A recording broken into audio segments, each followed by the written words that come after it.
नमस्कार। Hello students, प्रज्ञान classes के YouTube channel पर आपका हार्दिक स्वागत है। हम बात करते हैं संख्या पद्धति के बारे में हैं। संख्या पद्धति के बारे में बात करते हैं तो बात करते हैं हम अंक के बारे में।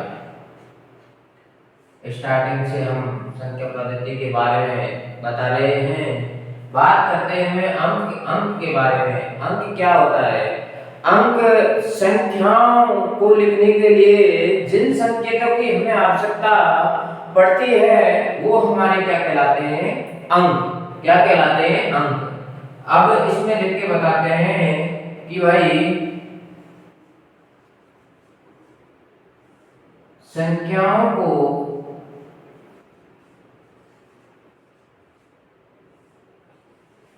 लिखने के लिए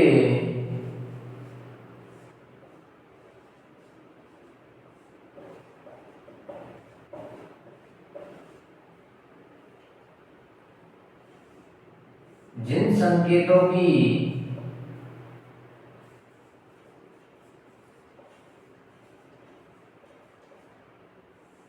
आवश्यकता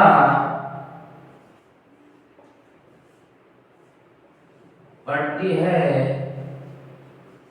उन्हें हम क्या कहते हैं? अंक। डिजिट।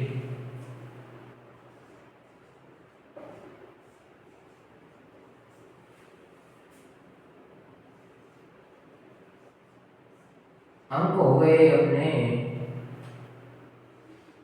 0, 1, 2, 3, 4, 5, 6, 7, 8, 9। ये हमारे क्या हो गए? अंक। दोबारा सुनो। संख्याओं को लिखने के लिए जिन संकेतों की आवश्यकता पड़ती है उन्हें हम अंक कहते हैं, डिजिट कहते हैं। अंक हमारे कितने हैं? 10। संख्याओं को लिखने के लिए जिन संकेतों की आवश्यकता पड़ती है उन्हें क्या कहते हैं? अंक। अंक हमारे कितने हैं? 10। कितने हैं? 10। यही सवाल हमसे पूछा गया कि भाई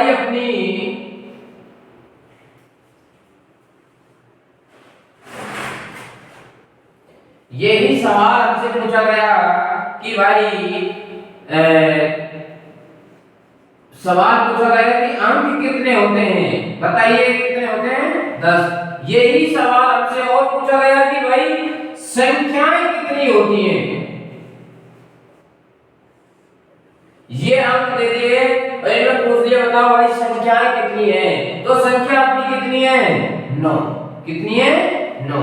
ये हमारा प्रतियोगी परीक्षा में आने वाला सवाल है कि बताओ भाई हमें ये अंक दे दिए गए, इनमें बताओ भाई संख्या कितनी है? तो संख्या है अपनी 9।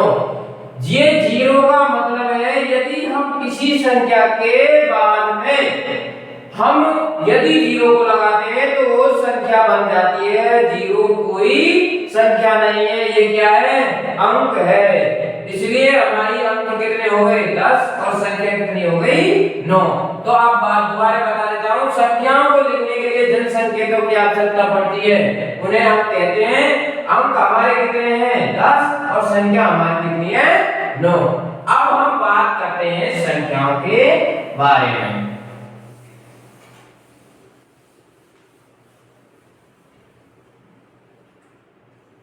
आगे बात करते हैं हम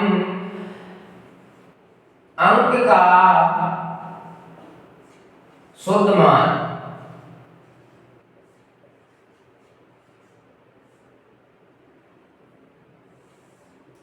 अंक का शुद्ध मान, फेस वैल्यू। अंक का शुद्ध मान क्या होता है? अंक का शुद्ध मान वो होता है जैसे हमने क्या किया, संख्याओं में किसी अंक का शुद्ध मान वह अंक होता है जो अंक पूछा गया है। अंक का शुद्ध मान क्या होता है? शुद्ध मान का मतलब यह है जैसे हमने संख्या ली थी 73, 41। अब आपसे पूछा गया कि भाई 3 जो अंक है उसका शुद्ध मान क्या होगा?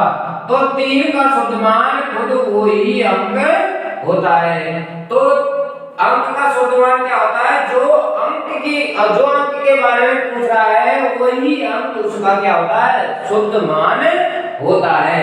कहने का मतलब अंक का शुद्ध मान का मतलब यह है कि जैसे हमने कहा है कि ये अनार है तो ये भी क्या है, अनार ही रहेगा, वो क्या नहीं बदलेगा, आम नहीं बनेगा। तो शुद्ध मान का मतलब क्या हो गया, अंक का शुद्ध मान कि भाई आपसे पूछ लिया गया कि 4 का शुद्ध मान क्या होगा, तो 4 का शुद्ध मान क्या होगा, 4 ही होगा। अब इसके बारे में लिख लेते हैं थोड़ा सा। संख्या में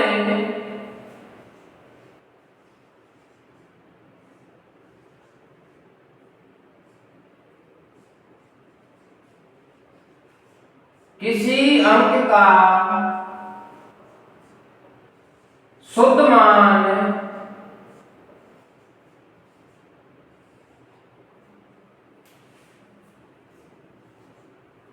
संख्या में किसी अंक का शुद्ध मान वह अंक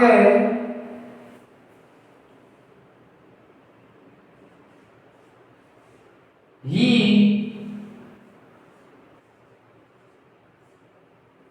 वह अंक ही उसका शुद्ध मान होता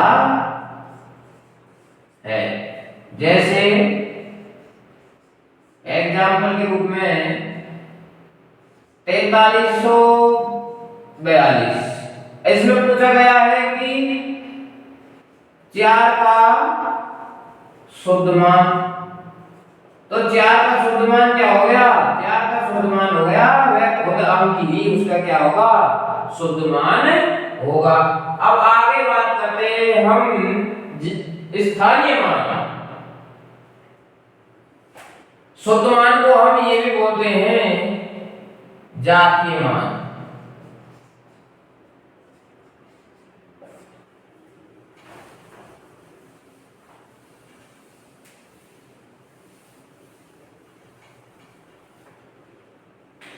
अगला है हमारा स्थानीय मान।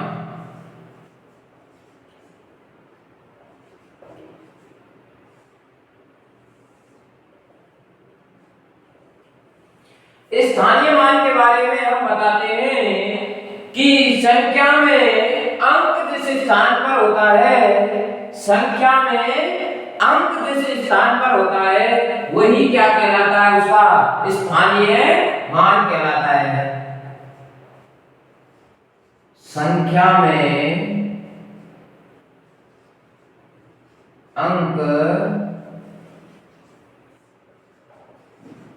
जिस स्थान पर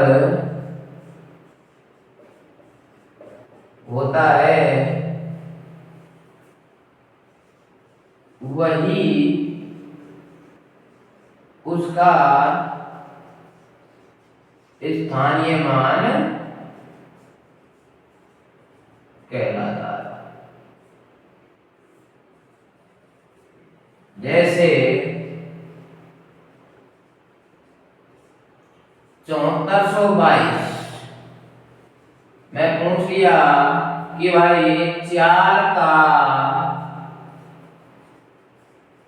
स्थानीय मान क्या है, तो स्थानीय मान के बारे में मैंने बता दिया कि संख्या में जिस स्थान पर होता है वही उसका स्थानीय मान कहलाता है। जैसे इकाई, दहाई और सैकड़ा, तो इसका स्थानीय मान क्या होगा, तो स्थानीय मान क्या हो गया, इकाई, दहाई, सैकड़ा कितना हो गया, 100, तो इसका स्थानीय मान क्या हो गया, 400।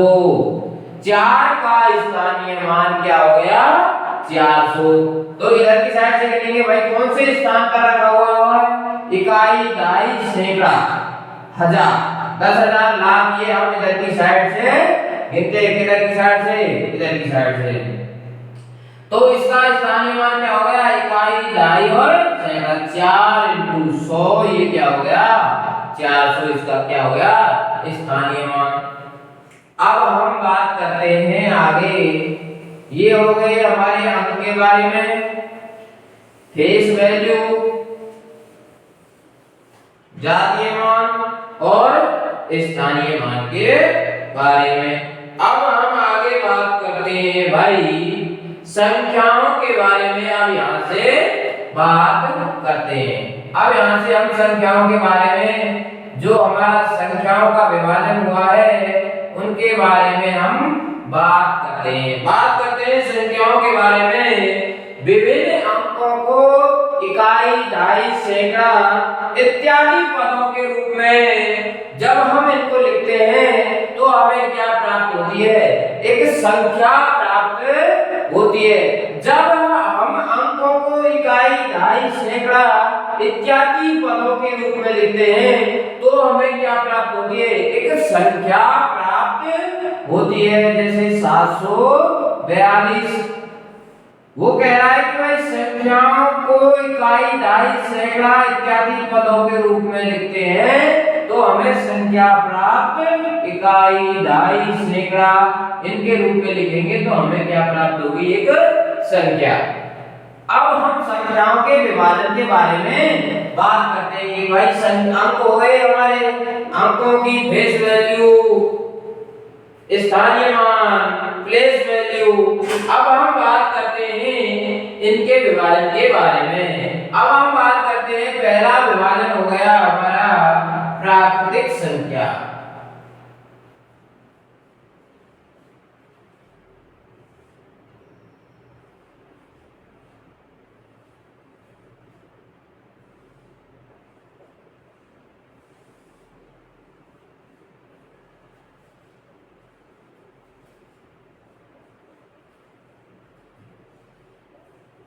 नेचुरल नंबर वे संख्याएं जिन्हें हम एक से स्टार्ट करते हैं और अनंत तक लिखते हैं वे हमारी क्या हो गई?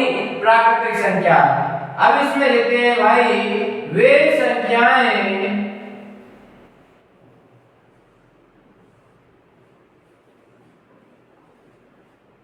जिन्हें हम एक से शुरू कर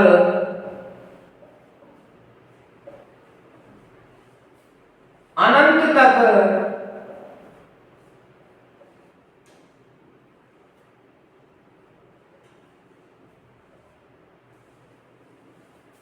लिखते हैं वे क्या हो गई? हमारी प्राकृतिक संख्या, नेचुरल नंबर।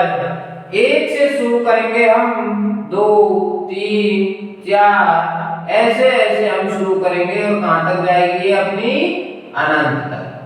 ये हमारी क्या हो गई? प्राकृतिक संख्या। अब हमारा अगला विभाजन हो गया, जैसे ये प्राकृतिक संख्या हो गई, इससे अगला विभाजन हो गया हमारी सम संख्या।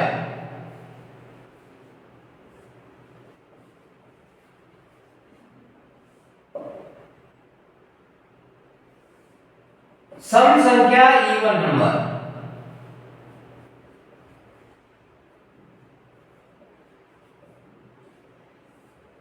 सम संख्याओं के बारे में हम बताते हैं कि वे संख्या जिनमें हम 2 का भाग देते हैं। 2 का भाग का मतलब यह है कि वे संख्याएं जो 2 से पूरी तरह विभाजित हो जाए वो हमारी क्या हो गई? सम संख्याएं कहलाती हैं। इसमें देखते हैं कि भाई वे संख्या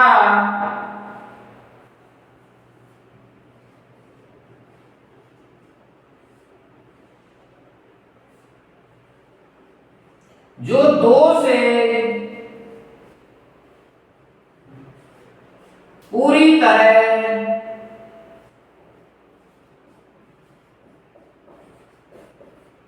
विभाजित हो जाएं, सम संख्या कहलाती है।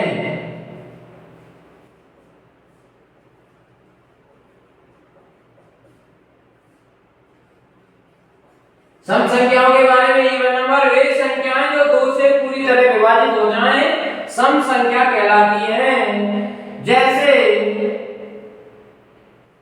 2, 4, 6, 8, 10 आगे ऐसे।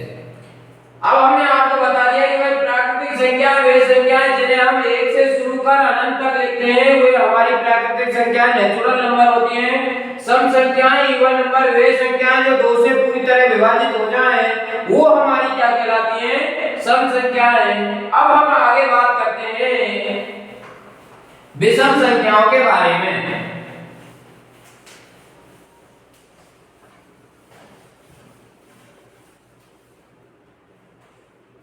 आगे बात करते हैं हम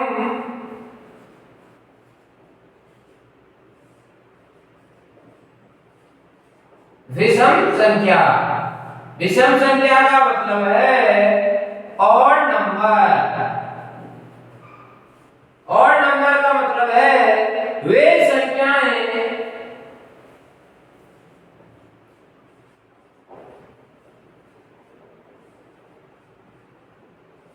जो 2 से पूरी तरह विभाजित ना हो।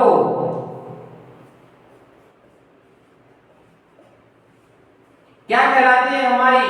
विषम संख्या। वे संख्याएं जो 2 से पूरी तरह विभाजित ना हो वो हमारी क्या कहलाती है?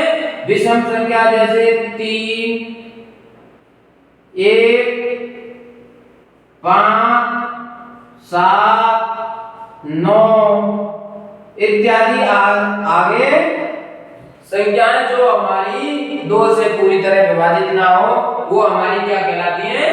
विषम संख्याएं। अगली चौथी संख्या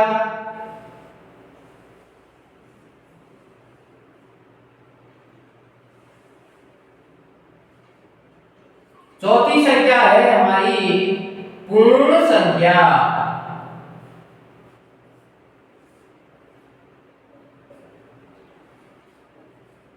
होल नंबर।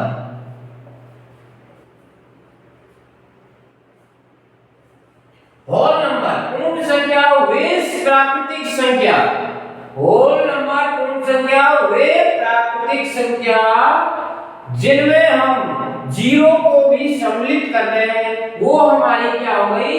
पूर्ण संख्या। क्या हो गई? पूर्ण संख्या। इसमें लिखते हैं वे प्राकृतिक संख्या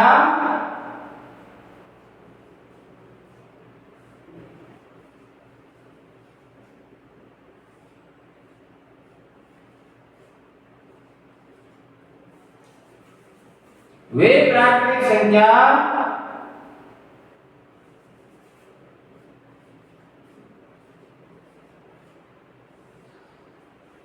जिसमें हम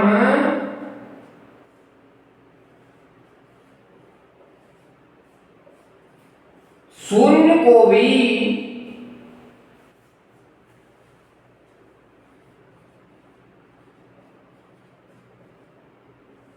सम्मिलित कर दें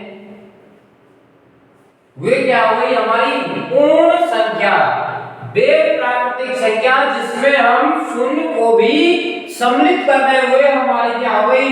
होल नंबर पूर्ण संख्या। जैसे 0, 1, 2, 3, 4, 5, 6 आगे ऐसे ही हमारी क्या हो गई? अनंत। मतलब वे प्राकृतिक संख्या जिसमें हम शून्य को भी सम्मिलित कर दें वो हमारी क्या हो गई? पूर्ण संख्या। आगे बात करते हैं हम पूर्णांक संख्या।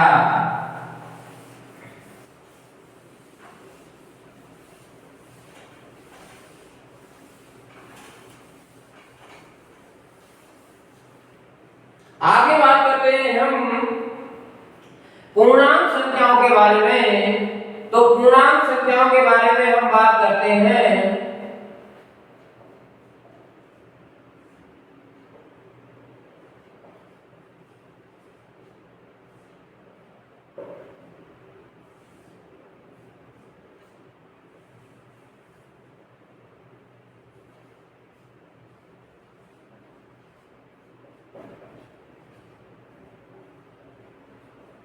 Integer number. पूर्णांक संख्या वे संख्या होती है जिनमें या फिर पूर्णांक संख्या वे संख्याएं वे पूर्ण संख्या जिनमें हम ऋणात्मक संख्याओं को भी शामिल कर देते हैं वे हमारी क्या हो गई? पूर्णांक संख्या। वे पूर्ण संख्या जिनमें हम ऋणात्मक संख्याओं को भी सम्मिलित कर दें, वे हमारी क्या हो गई? पूर्णांक संख्या। इसमें लिख लो, वे पूर्ण संख्या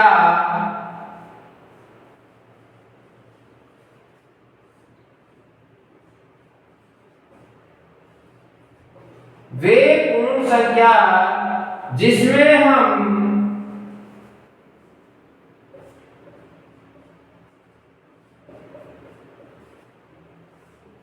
हम ऋणात्मक संख्याओं को भी सम्मिलित कर दें, वे हमारी क्या हो गई? पूर्ण संख्या। वे पूर्ण संख्या जिसमें हम ऋणात्मक संख्याओं को भी सम्मिलित कर दें, वे हमारी क्या हो गई? पूर्णांक संख्या, इंटीजर नंबर।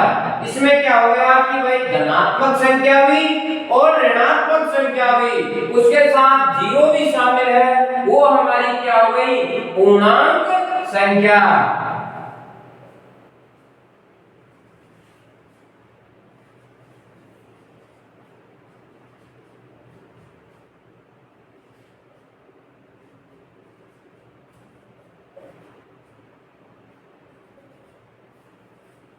ये क्या हो गई? हमारी पूर्णांक संख्या। वे पूर्ण संख्या जिसमें हम ऋणात्मक संख्याओं को भी शामिल कर दें, ऋणात्मक संख्याओं को भी शामिल कर देंगे तो वो हो गई हमारी पूर्णांक संख्या। इसमें क्या हो गया? इसमें हम ऋणात्मक संख्याओं को भी देखेंगे, धनात्मक संख्याओं को भी देखेंगे और हम जीरो को भी सम्मिलित देखेंगे, वो हमारी क्या हो गई? पूर्णांक संख्या। अब हम आगे बात करते हैं भाज्य संख्या, कंपोजिट नंबर, यौगिक संख्या। यौगिक संख्याओं को भी हम क्या कहते हैं? भाज्य संख्या।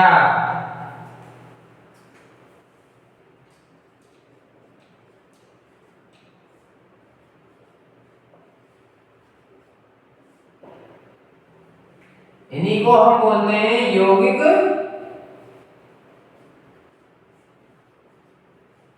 संख्या और इन्हीं को बोलते हैं कंपोजिट नंबर। अब भाज्य संख्या क्या होती है उनके बारे में हम बताते हैं कि भाई वे संख्या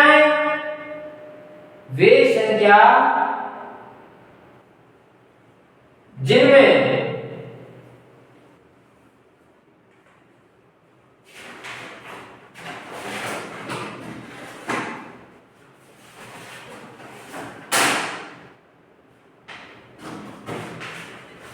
वे प्राकृतिक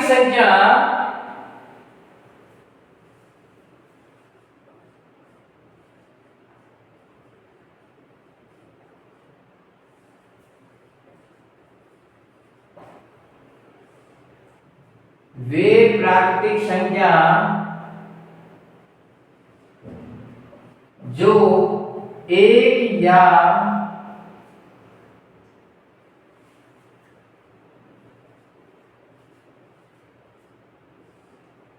अपने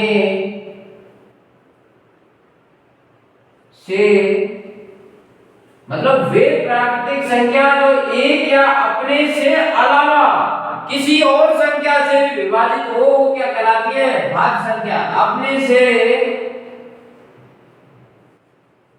अलावा किसी और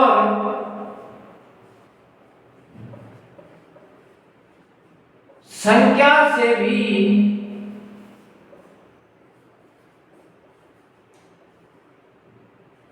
विभाजित हो,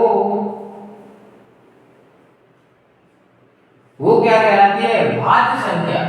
भाज्य संख्या को ही हम क्या कहते हैं? यौगिक संख्या, कंपोजिट नंबर। वे प्राकृतिक संख्या जो एक या अपने से अलावा किसी और संख्या से भी विभाजित हो, क्या कहलाती है? हमारी भाज्य संख्या, यौगिक संख्या। जैसे 2, 4, 6, 8, कोई भी और भी संख्या हो जो अपने से अलावा किसी और संख्या से भी विभाजित हो वो क्या कहलाती है हमारी भाज्य संख्या। जरूरी नहीं है 9 भी क्या है भाज्य संख्या, जैसे ये 1 से भी विभाजित हो रही है, ये खुद 9 से भी विभाजित हो रही है और ये किसी और संख्या 3 से भी क्या हो रही है विभाजित। तो इसी में यही बताया गया है कि वे प्राकृतिक संख्या जो एक या अपने से अलावा किसी और संख्या से विभाजित हो गई वो ही हमारी क्या कहलाती है भाज्य संख्या या यौगिक संख्या। आगे बात करते हैं हम अभाज्य संख्या।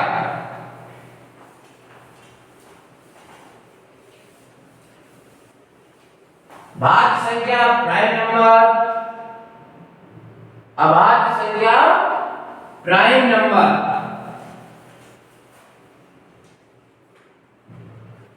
आगे बात करते हैं हम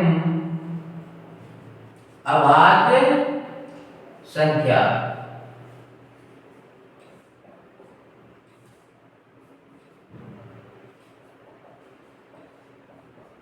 प्राइम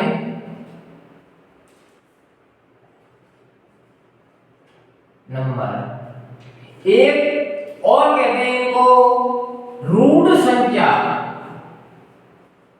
क्या बोलते हैं रूढ़ संख्या। अब इनके बारे में हम बात करते हैं कि अभाज्य संख्या क्या होती है। वे प्राकृतिक संख्याएं जो वे प्राकृतिक संख्याएं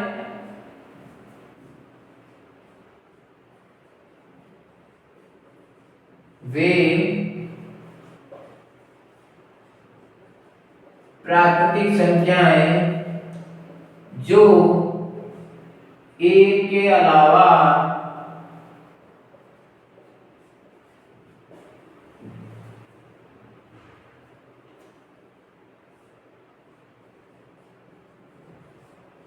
किसी और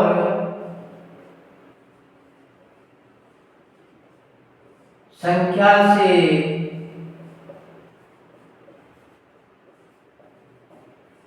विभाजित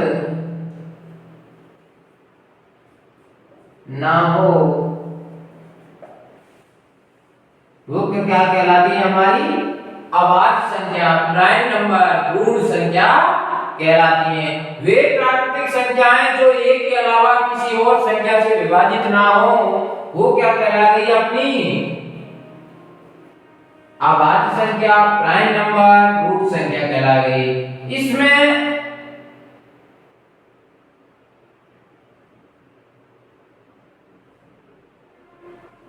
प्राकृतिक संख्या जो एक के अलावा किसी और संख्या से विभाजित ना हो वो क्या कहला गई अपनी प्राइम नंबर या रूढ़ संख्या अभाज्य संख्या कहलाती है। जैसे आपसे बोल दिया 2 3 4 2 3 5 7। कई बार क्या होता है जैसे 2 3 5 7 9 लिख देते 9 नहीं है 11 है। ऐसे आगे बढ़ के हम देखते जाएंगे। इसमें क्या हो गया ये हो गई अपनी अभाज्य संख्या। वे प्राकृतिक संख्याएं जो एक के अलावा किसी और संख्या से विभाजित ना हो वो क्या कहलाती है अभाज्य संख्या कहलाती है। अपने से अलावा तो है ही है कि भाई एक के अलावा और खुद के अलावा किसी और संख्या से एक चीज और लिख लो इसमें वे प्राकृतिक संख्याएं जो एक के अलावा एक से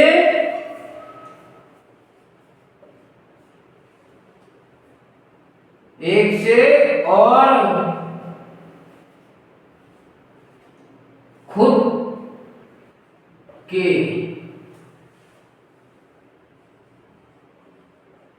अलावा किसी और संख्या से विभाजित ना हो वे प्राकृतिक संख्याएं जो एक से और खुद के अलावा किसी और संख्या से विभाजित ना हो वो क्या कहला गई अपनी अभाज्य संख्या कहला गई। अब आपसे इस विवरण के बारे में आगे हम और बात करेंगे। अभाज्य संख्या जब हम अभी तो हम संख्याओं के बारे में, वैसे विभाजन के बारे में बता रहे हैं, इसके भी अंतर के बारे में और बात करेंगे। तो अभी तो हम थोड़ा बता देते हैं कि भाई आपसे ये क्वेश्चन पूछ लेगा कंपटीशन में कि बताइए भाई 1 से 25 तक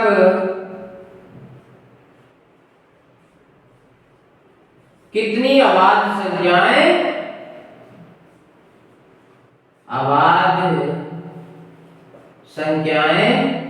हैं।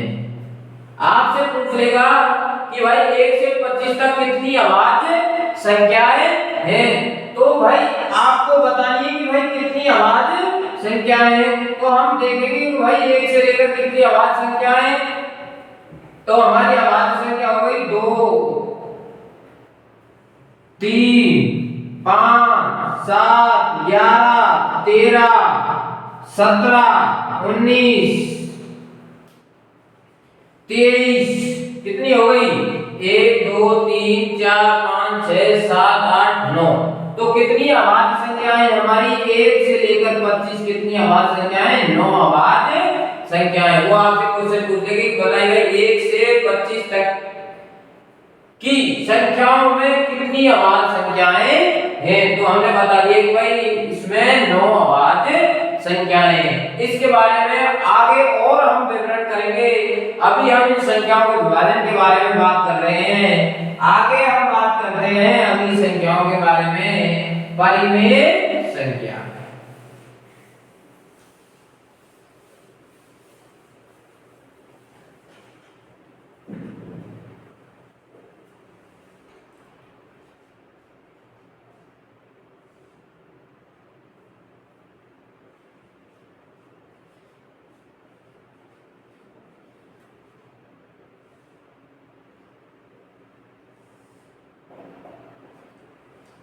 परिमेय संख्या, परिमेय संख्या को इंग्लिश में बोलते हैं रेशनल नंबर।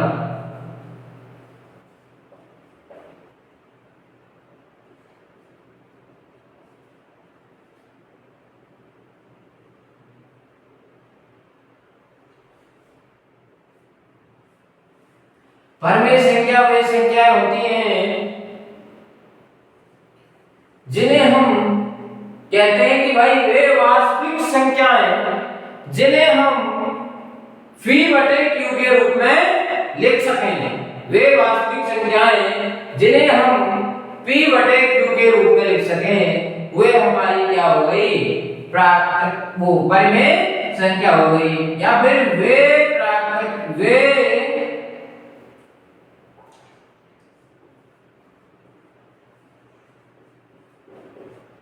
संख्याएं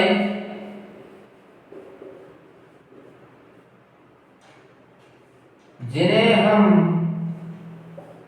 P/Q के रूप में लिख सकें। यहां पर P/Q में Q not equal to 0, Q का मान 0 नहीं होना चाहिए। वो हमारी क्या हो गई? प्राकृतिक वो परिमेय संख्या हो गई। जैसे 5/7, 3, 2, 6/9,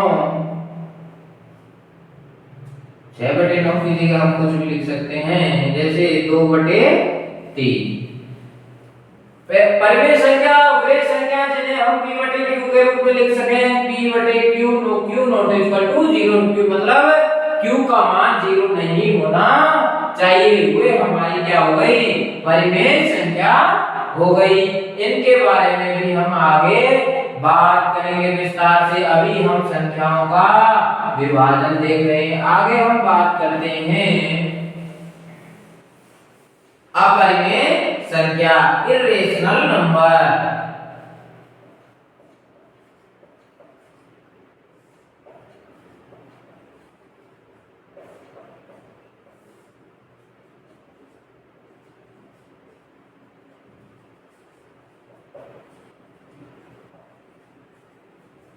इर्रेशनल नंबर अब वे हम P बटे Q के रूप में ना लिख सकें वे संख्याएं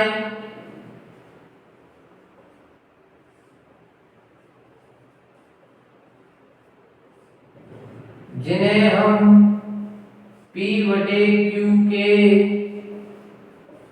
रूप में ना लिख सकें।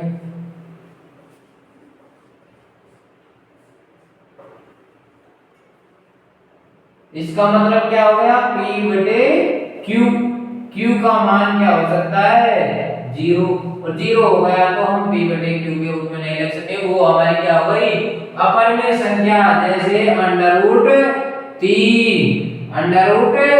√2 और क्या हो गया पाई, ये क्या हो गया E आदि हम नहीं लिख सकते। अब देखो पाई का मान वैसे बताया गया है कि भाई पाई का मान 22/7 है। ये तो क्या हो गया हमारा P बटे Q के रूप में, तो ये तो क्या हो गया हमारा परिमेय संख्या।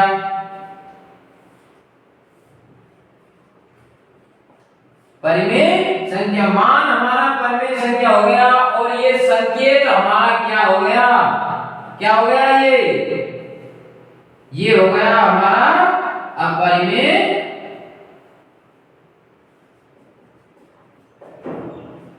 संख्या, क्योंकि इसका मान क्या होता है 3.14, ये बढ़ता बढ़ता कुछ आगे ये हमारा क्या हो गया अपरिमेय संख्या। अब हम आगे बात करते हैं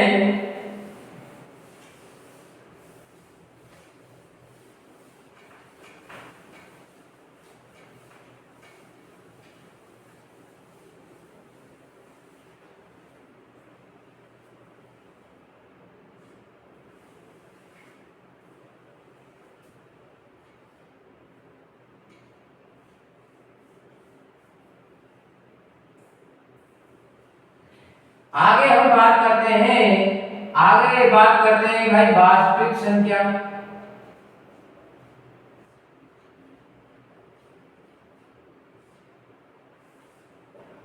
वास्तविक संख्या क्या हो गई, वास्तविक संख्या ये हो गई भाई परिमेय संख्या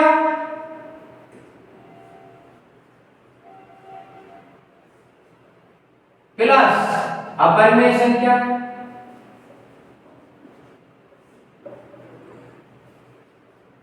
परिमेय संख्या और अपरिमेय संख्या दोनों का गठबंधन ही हमारा क्या हो गया वास्तविक संख्या हो गया, रियल नंबर।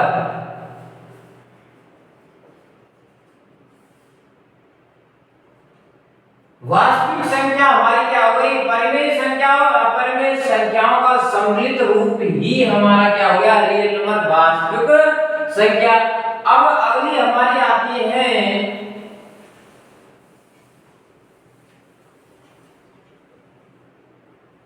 इमेजिनरी नंबर, काल्पनिक संख्या। आयोटा वाली जो संख्याएं होती हैं वो हमारी काल्पनिक संख्याएं होती हैं। अब हम संख्याओं के विवरण के बारे में एक बार आपको बता देते हैं कि भाई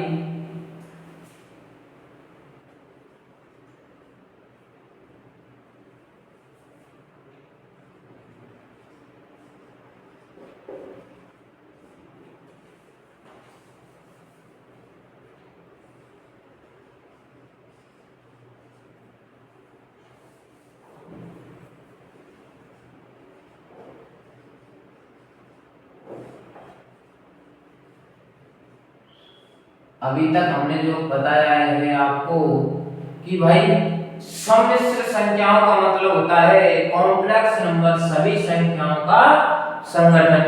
सभी संख्याओं के संगठन के बारे में हम बात करते हैं तो हमारे पास आती हैं सम्मिश्र संख्याएं। सम्मिश्र संख्याओं में हमारे पास आती है कि भाई जो हमारी मेन संख्याएं हैं उनमें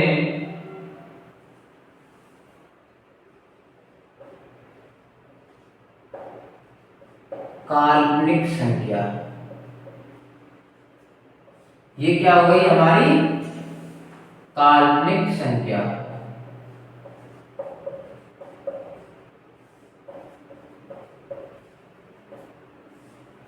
ये हमारी हो गई वास्तविक संख्या।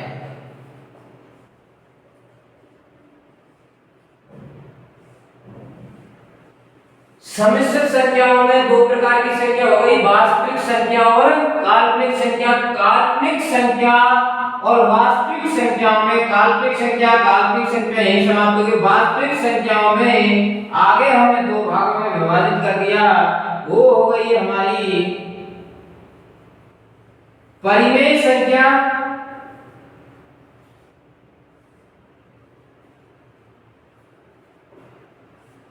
और ये हो गई हमारी अपरिमेय संख्या।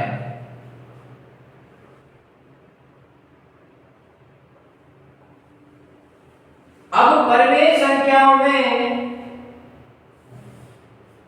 हमारे पास आ गई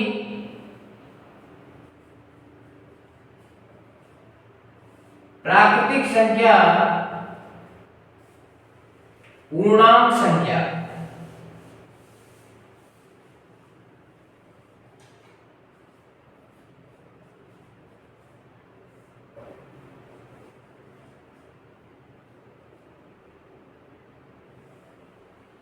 और ये हो गई हमारी भिन्न संख्या।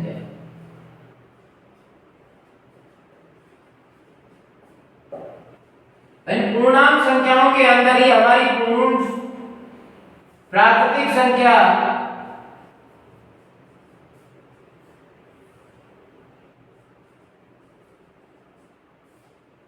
सम संख्या,